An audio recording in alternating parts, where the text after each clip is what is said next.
Assalamualaikum warahmatullahi wabarakatuh. Saya Nurul Amirah Amani binti Baju Zaman bernombor matrik 049473. Saya akan menjelaskan tentang latar belakang POS Malaysia. POS Malaysia telah bertapak lebih dari 20 dekad. Dari menjadi penyedia perkhidmatan pos tunggal, POS Malaysia kini mengembangkan kemampuan mereka dan bergerak ke era digital dan e-commerce. POS Malaysia komited meningkatkan liputan untuk melayani lebih dari 9 juta isi rumah di seluruh negara, termasuklah 7.3 juta orang yang tinggal di kawasan luar bandar.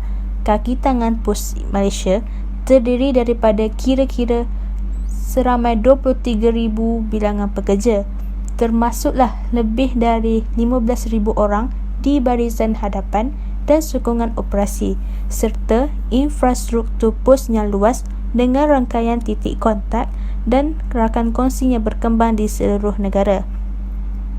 POS Malaysia menjalankan perniagaan membina kepercayaan dan merapatkan hubungan. Perniagaan POS Malaysia adalah untuk memberi peluang kepada pelanggan-pelanggan POS Malaysia, organisasi dan orang ramai untuk berhubung dan terus berhubung. POS ini berusaha untuk memahami dan memenuhi keperluan dan harapan yang berkembang dari pasaran yang mengganggu hari ini. Seterusnya ialah visi dan misi POS Malaysia.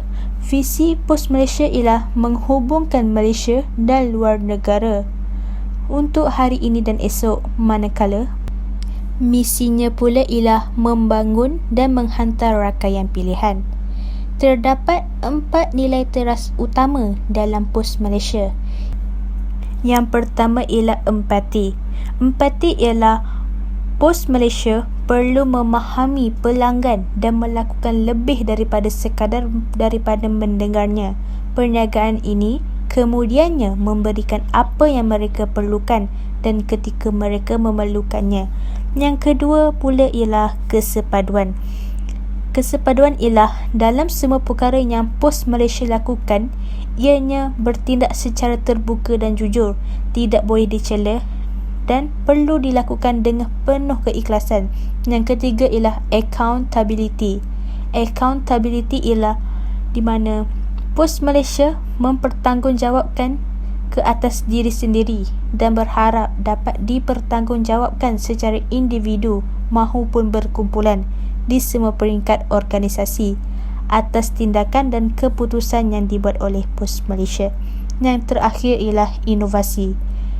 Inovasi ialah di mana POS Malaysia sentiasa mencari cara baru dan lebih baik untuk memenuhi kehendak pelanggan dan bersedia untuk menyoal dan menjawab segala persoalan dan tidak takut untuk mencuba kepada perkara-perkara yang baru. Slide yang seterusnya ialah segmen perniagaan teras POS Malaysia. Terdapat sebanyak 6 segmen perniagaan teras. Yang pertama ialah perniagaan pos mail dan runcit. Yang kedua pula ialah perniagaan pos courier. Yang ketiga ialah perniagaan pos antarabangsa. Yang keempat ialah perniagaan logistik. Dan yang kelima ialah perniagaan penerbangan. Dan terakhir ialah perniagaan lain-lain. Perniagaan lain-lain terbahagi pula kepada 3, iaitu pos Ar-Rahnu, data pos dan pos tiket. Slide yang seterusnya ialah tentang jumlah keseluruhan POS Malaysia. Di sini kita boleh lihat beberapa jenis pos dan cawangan yang terdapat dalam POS Malaysia. Okey. Yang pertama ialah sebanyak 681 buah pejabat pos, 137 cawangan pos mini, 99 cawangan pos laju, 39 buah kios pos laju, 80 cawangan pos Ar-Rahnu, 77 pejabat pos di pasaraya, 21 buah pusat pemprosesan mel, 2 pusat pemprosesan bersepadu, 93 mesin pos automatik, 255 cawangan easy box, 100 cawangan easy drop dan 19 easy drive. Seterusnya, saya Muni Zafira binti Muhammad Zaihan bernombor matrik 049748 akan menjelaskan pula tentang struktur organisasi POS Malaysia. Tetapi yang saya hendak ketengahkan ialah struktur utama dalam organisasi tersebut yang terdiri daripada lembaga pengarah, jawatan kuasa lembaga, setiausaha mahupun pengurus kepada kumpulan-kumpulan kecil dalam organisasi tersebut atau kita biasa panggil manager. Yang pertama ialah lembaga pengarah. Lembaga pengarah bertanggungjawab memastikan standard profesional atau etika syarikat sentiasa terjaga. Mereka juga menggalas tugas utama dalam tadbir urus bagi melindungi perniagaan dan mereka yang terlibat dalam menjayakan perniagaan tersebut. Misalnya pekerja, pemegang saham, sekalipun pelanggan. Yang kedua ialah jawatan kuasa lembaga. Jawatan kuasa lembaga dapat dibahagikan kepada 5 bahagian. Yang pertama ialah jawatan kuasa audit lembaga. Mereka ini berperanan menyediakan pengawasan bebas terhadap fungsi audit dalaman dan luaran syarikat. Contohnya adalah berkait dengan proses laporan kewangan ataupun penyata kewangan audit syarikat. Yang kedua ialah jawatan kuasa pencalonan dan imbuhan lembaga.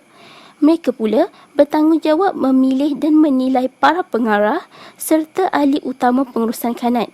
Mereka merancang, mengganti posisi seseorang mengikut kemahiran sesuai dengan tujuan memajukan syarikat tersebut.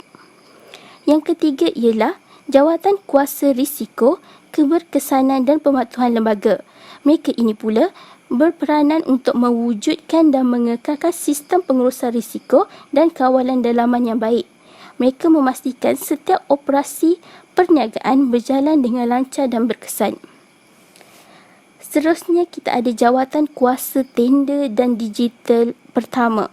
Saya rangkumkan kedua-duanya kerana kedua-dua ini berperanan bagi membantu melaksanakan tanggungjawab untuk memberikan pengawasan terhadap keberkesanan satu-satu kumpulan.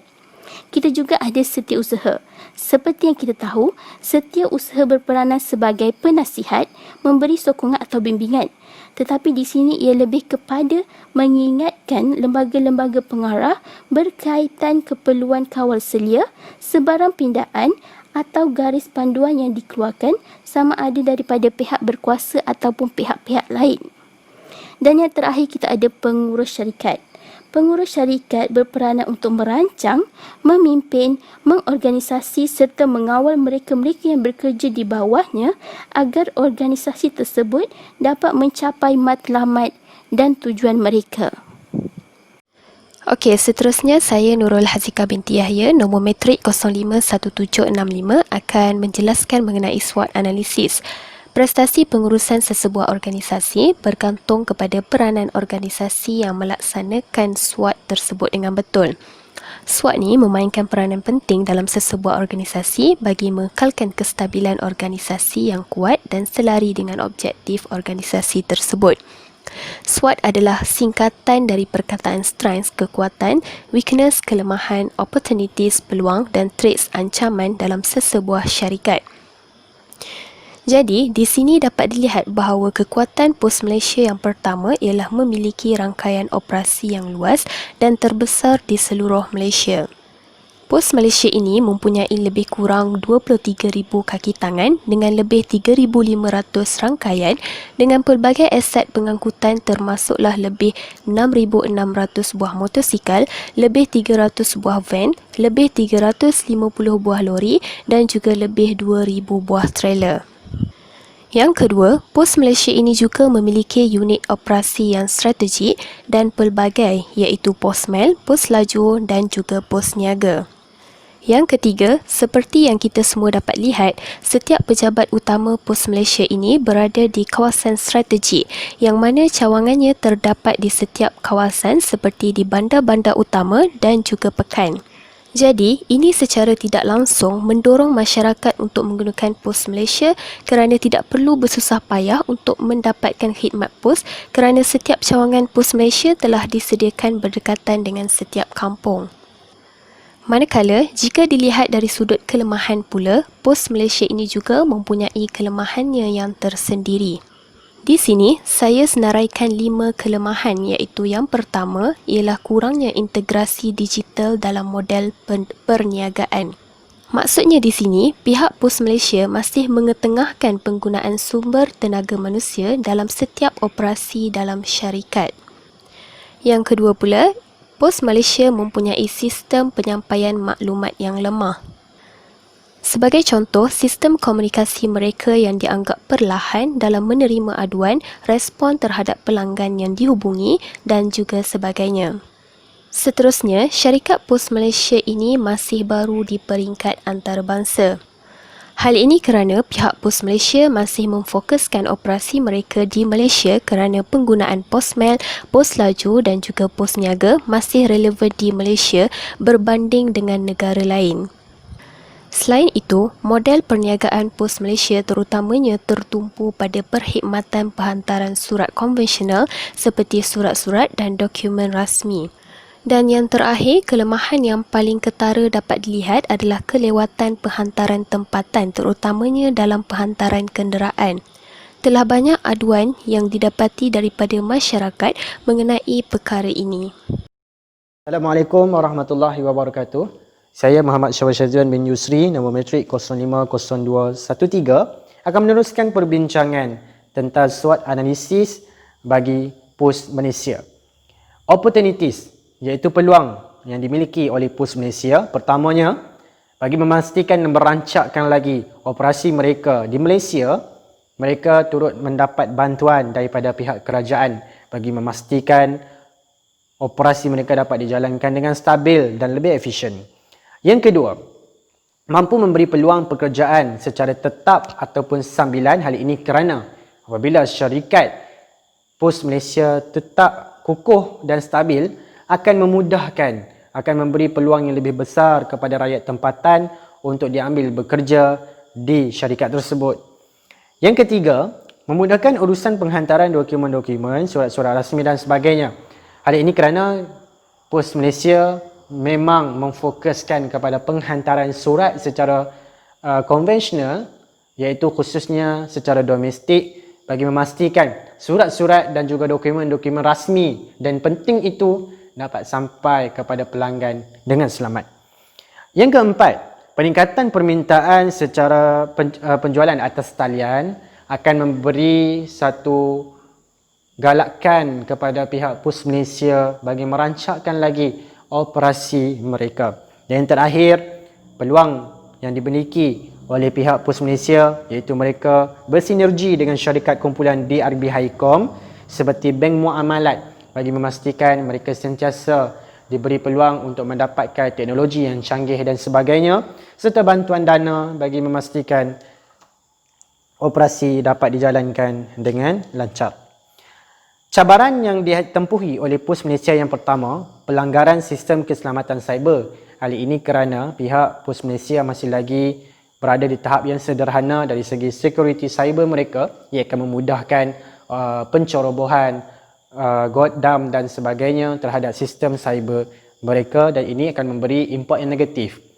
Yang kedua, bersaing dengan kurier yang baru dan lebih maju. Jika kita lihat, kurier-kurier yang tumbuh bagaikan cendawan sudah datang dengan pelbagai teknologi yang canggih yang akan menyebabkan penghantaran masa yang diambil singkat, dan juga masyarakat lebih berminat dengan kurier-kurier baru berbanding POS Malaysia yang dianggap lama dan juga otai di Malaysia. Yang ketiga, rantaian bekalan yang tidak bertanggungjawab. Hal ini kerana terdapatnya pihak yang ketiga dalam melakukan kerja secara cuai, tidak bekerja secara bersungguh-sungguh, khususnya bagi mereka yang bekerja secara sambilan kerana kurang memahami bagaimana proses serta syarat dan peraturan semasa bekerja. Yang keempat, ancaman yang dimiliki oleh pihak POS Malaysia iaitu peningkatan kos operasi syarikat. Hal ini akan memberi satu ancaman yang besar apabila kos operasi syarikat meningkat, akan menyebabkan operasi mereka menjadi perlahan dan terpaksa menanggung kos yang tinggi. Dan yang terakhir, pengurangan jumlah mel iaitu pos mel, pos laju dan pos niaga akibat daripada peningkatan kos operasi dan rentetan daripada ini akan menyebabkan mereka kehilangan mel dan juga satu produk yang sangat penting bagi Pos Malaysia. Seterusnya, analisis keperluan latihan dan pembangunan. Program Latihan Keselamatan dan Kesihatan Pekerja iaitu OSH. Ia bertujuan untuk memperkuatkan budaya kesihatan dan keselamatan para pekerja. Latihan OSH yang diberikan supaya kesihatan dan keselamatan para pekerja dijaga dan dilindungi dengan baik. Latihan dan pendidikan. Latihan dan pendidikan diberikan bertujuan untuk mengembangkan kemahiran dan kemampuan pekerja, untuk mengatasi jurang dan kelemahan kemahiran yang berbeza, meningkatkan kelebihan daya saing. Latihan ini diberikan supaya para pekerja dapat memperluaskan pengetahuan tentang bidang yang diceburi. Latihan penggantian. Menghadiri program pembangunan eksekutif dan program pembangunan pengurus bertujuan mengembangkan penggantian pekerja. Audit dan pemeriksaan. Melakukan audit dalaman dan luaran secara berkala untuk memastikan pematuhan yang konsisten kepada peraturan. Usaha dan pendekatan Pos Malaysia untuk memperkukuhkan hubungan pihak berkepentingan. Dari segi pekerja, program penglibatan pekerja, sesi dialog pekerja dengan GCEO, tinjauan penglibatan pekerja, pelanggan, saluran maklum balas seperti email dan tinjauan kepuasan pelanggan, pemasaran program promosi dan acara, pemegang saham dan pelabur, mesyuarat am tahunan, laporan tahunan, taklimat penganalisis mengenai prestasi keuangan, pembekal dan rakan niaga, sistem penilaian pembekal, mesyuarat dan melawat kawasan. Dari segi masyarakat pula, sumbangan amal kepada masyarakat setempat. Assalamualaikum warahmatullahi wabarakatuh. Jadi hari ini saya akan menceritakan tentang langkah penambahan baikan untuk polis laju Korea. Yang pertama sekali ialah mempromosikan di peringkat antarabangsa melalui medan media sosial seperti Facebook, YouTube, Instagram, website atau blogger. Perkara ini boleh dilakukan oleh pos laju untuk memberikan lebih banyak akses kepada masyarakat luar tentang pos laju, terutamanya di seluruh dunia.